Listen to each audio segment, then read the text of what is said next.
George kept on recording albums, and he kept his options open for a hit. He released Osmium with Parliament in 1970 and Free Your Mind and Your Ass Will Follow that same year with Funkadelic.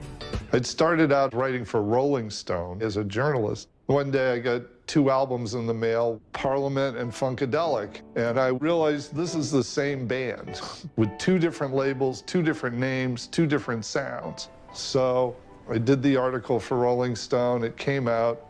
George called me up about a month after it ran, and he says, can you come and work for me? I go, yeah, George, I'm a white guy in San Francisco.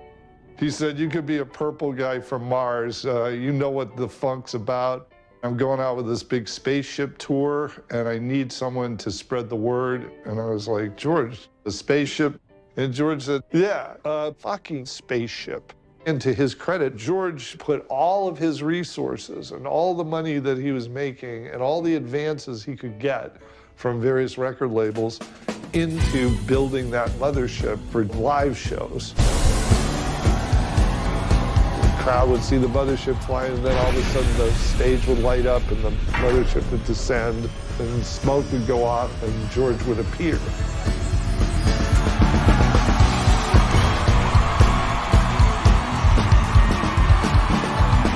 People went batshit crazy. I mean, I'm telling you, people went fucking nuts. They'd never seen anything like it. The Mothership connection landed George Clinton and his bands their greatest public exposure.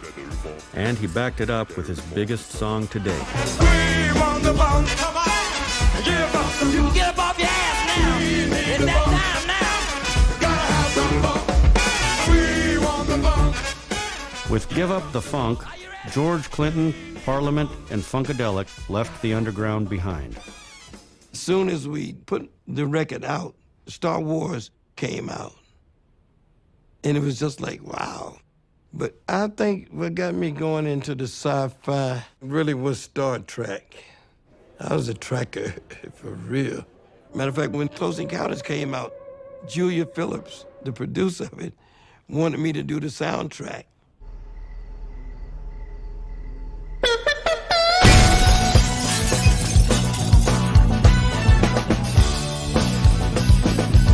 That did not end up going so well.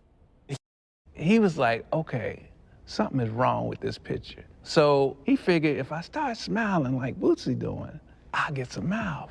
And sure enough, he started smiling.